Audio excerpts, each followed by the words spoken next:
Көру қабілетінің нашарлауы бұл бүкіл әлемдегі әрбір екінші адамда дамитын симптом. Көрудің нашарлау себептері көз ауруларынан бастап, жасқа байланысты жағымсыз өзгерістермен аяқталатын өте алуан түрлі. Иван Павлович Немувакин бұл туралы не айтты және профессор көру қабілетін сақтау үшін қандай ұсыныстар қалдырды? Аз ғана уақытыңызды бөліп бейненің соңына дейін көріңіздер және кеңестік медицина данышпаны профессор Немувакиннің үйдегі көру қабілетін қысқа мерзімде қалай қалпына келтіруге болатыны туралы баға жетпес кеңестерін білетін боласыздар. Бұл туралы профессор не деді? Көру қабілетінің төмендеуі көптеген аурулардың симптомы болып табылады. Мысалы астигматизм, жақыннан көру, глаукома, алыстан көру, катаракта, кератит, конъюнктивит, ми кистасы, тамырлы дистония және тіпті қант диабеті. Бұған жасқа байланысты көру қабілетінің нашарлауын қосыңыз. Барлық осы аурулармен күресуге болады. Өйткені көру табиғаттың керемет сыйы дейді профессор. Ол көруді жақсарту мәселелеріне толық кітап арнады. Профессордың айтуынша барлық түстердің гаммасы мен белсенді өмір, мұның бәрі біздің көзіміздің ерекше мүмкіндіктерінің арқасында бізге қолжетімді. Өкінішке орай біздің өмір салтымыз көбінесе жақсы көруді сақтауға ықпал етпейді. Бүгінгі күнде көз орасан зор жүктемелерді көтере алмайды. Компьютер алдында бірнеше сағат жұмыс істеу, ұялы телефондар, әртүрлі гаджеттар, теледидар және жарқын жарықтар көз торын шамадан тыс жүктейді. Көз шаршап ауыра бастайды. Бұл көру қабілетінің төмендеуіне және көздің ауыр ауруларына келеді. Көздің шаршауы және көру қабілетінің төмендеуі бұл сіздің көзіңізге қауіп төндіретін алғашқы белгілер болып табылады. Олар көздің қызаруы, көздің үстіндегі қабықша, жастың шамадан тыс шығуы, жану сезімі, жылдам жыпылықтау, қысқа мерзімге қосарлану, фокустың қиындығы, көздегі ауырлық. Егер жұмыс күнінің соңында сізде кем дегенде бірнеше осындай белгілер байқасаңыз, онда бұл орташа шаршауды білдіреді. Бірақ егер 4 немесе одан да көп белгілер пайда болса, онда бұл созылмалы сипаттағы визуалды шаршауды, сондай-ақ компьютерлік көру синдромының болуын көрсетеді.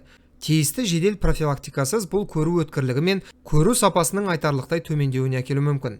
Көздің жұмысына тұрақты стресстер, инфаркт пен инсульт, алкоголь мен кофеинді теріс пайдалануға, гормоналды препараттар мен антибиотиктерді тым ұзақ қабылдау теріс әсер етеді. Сонымен қатар тағы бір фактор дұрыс тамақтанбау және көру өткірлігін сақтайтын дәрумендердің жетіспеушілігі. Сондай-ақ бұл көз қабығының әртүрлі механикалық жарақаттары болуы мүмкін. Осылайша әр адам қауіпті аймақта деуге болады, ал қарт жастағы адамдар мұндай мәселелерге екі есе бейім келеді. Профессор не ұсынды? Бірінші, көздің шаршауын жеңілдететін жаттығу. Сіз орындыққа отыруыңыз керек. Екі көзіңізді жұмып алақандарыңызбен жабыңыз. Ыңғайлы позицияны қабылдаңыз және көзге қысым жасамаңыз. Тыныш және біркелкі демалыңыз. Егер сіз бұл жаттығуды күніне 2-3 рет 10-15 минуттан жасасаңыз, көру қабілетінің айтарлықтай жақсарғанын байқайсыз. Сонымен бірге сергітетін компрессте көмектеседі. Рецепт. Шикі картоптан бірнеше жұқа тілімдерді кесіп, жабық қабақтардың үстіне қойыңыз. 5 минуттан кейін компрессті алып тастаңыз. Сондай-ақ сіз күнделікті күшті шай жапырақтарынан компресс жасай аласыз. Соның нәтижесінде көздер демалып қана қоймай, көз шеңберіндегі әжімдер де тегістеледі. Екінші жаттығу. Көздер бұлшықеттердің арқасында жұмыс істейді, ал бұлшықеттерді жаттықтыру керек дейді дәрігер. Көз қимылдарын таңертең немесе кешке, ұйықтар алдында жасаған дұрыс. Әр жаттығуды 5-30 рет қайталаңыз. Аз-аздан бастаңыз, жүктемені біртіндеп арттырыңыз. Ол үшін тереземізге пластилиннен нүкте жасаймыз.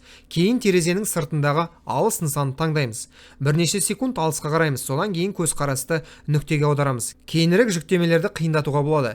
4 түрлі қашықтықтағы нысандарға назар аударыңыз. Үшінші, көзге арналған гидромассаж. Күніне 2 рет, таңертең және кешке көзіңізді шайып отырыңыз. Таңертең алдымен ыстық сумен, содан кейін суық сумен. Ұйықтар алдында бәрі керісінше, бірінші суық сумен, кейін ыстық сумен жуыңыз. Төртінші, көздің шаршауына арналған қамыр. Құрғақ немесе жаңа балшықты алыңыз. Оны аздап йогуртпен сұйылтып, қамырға дейін мұқият араластырыңыз. Бұндай қамырды көзге жағып 20-30 минут тыныш жату керек. Бұл қоспа тез шаршауды және қабықтың жеңіл қабынуын жеңілдетеді. Ал көздер таза және жылтыр болады. Бесінші, жасқа байланысты көру қабілетінің нашарлауы. Дәріханада болатын арнайы фокус балдырларын сатып алыңыз. Қайнаған суға термостың ішіне 3 ас қасық балдыр салыңыз және оны бір түнге қалдырыңыз. Содан кейін қайнатпаны арнайы ыдыстарға құйып мұздату керек. Ұйықтар алдында түнде қайнатпадан жасалған мұз текшесін алып көздің айналасына сүртіңіз. Көздің қатты ауруы және көру қабілетінің күрт нашарлауы үшін бұл әдісті таңертең де қолдануға болады. Емдеудің барлық курсы 1-2 аптаға дейін созылады. Осыдан кейін көздің ауруы басылып, көру қабілеті жақсарады. 6. Алыстан көргенде. Ол үшін сіз алтын уыстан атвар дайындай аласыз. Ұзындығы 20 см болатын өсімдік жапырағын ұсақтап, шыны ыдысқа 1 литр қайнаған су құйып, орап тастаңыз. Оны бір күн ұстаңыз. Жылы күйінде тамақтанудан 40 минут бұрын күніне 3-4 рет 50 мл-ден ішіп отырыңыз. 7. Жақыннан көргенде. 2 ас қасық аскөкті марлаға орап, ыстық су құйылған ыдысқа салыңыз. Оны 2 минут ұстаңыз. Содан кейін сәл салқындатып, жылы сөмкешелерді көзіңізге қойып сүлгімен жауып 20 минут ұстаңыз. Бұл процедураны ұйықтар алдында жасаған жөн. Өйткені процедурадан кейін сіз теледидар көре алмайсыз, немесе сыртқа да шыға алмайсыз. Емдеу курсы 4-5 ай. 8. Көздің шырышты қабығының қабынуына. Сіз жолжелкен тұқымынан көзге арнайы жабыстырмалар жасай аласыз.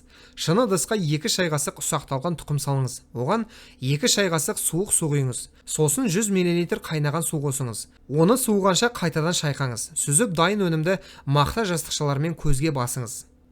9. Ісіну және көз астындағы ісіктер үшін. 1 шай қасық шалфей жапырақтарын 1 стакан қайнаған сумен құйыңыз. Қақпақтың астында 10-15 минут тұндырыңыз.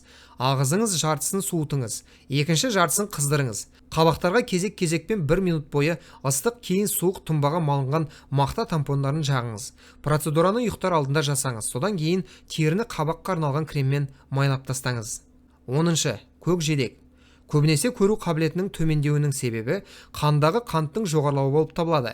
Көкжидек оны азайтады және көз торының деградациясына жол бермейді. Кешке 2 ас қасық кептірілген көкжидекке су құю ұсынылады. Ал таңертең оларды таңғы асқа дейін жеу керек. Көкжидек тұнбасын күніне 3-4 рет кесенің 3/1 бөлігін ішіп отыру керек. 11. Кориандр. Көзге арналған кориандр жапырағының тұнбасы. Бұндай ылғалды компресстер көруді емдеуге тиімді болады. Бұл көздің шаршауын жеңілдетеді және қабыну кезінде патогендік флораны зиянсыз етеді. 12. Терпентин бальзамы. Көзге тамызу үшін 5% терпентин бальзамын қолданыңыз. Ол көзге тамызғанда бірден еніп, оны Е, С, Д дәрумендермен, янтарь қышқылмен, оттегі қосылыстармен қанықтырады. Бальзам жасуша деңгейінде көздің метаболизмін күшейтеді және тіндердің қалпына келуіне ықпал етеді. Антисептикалық әсерге де ие.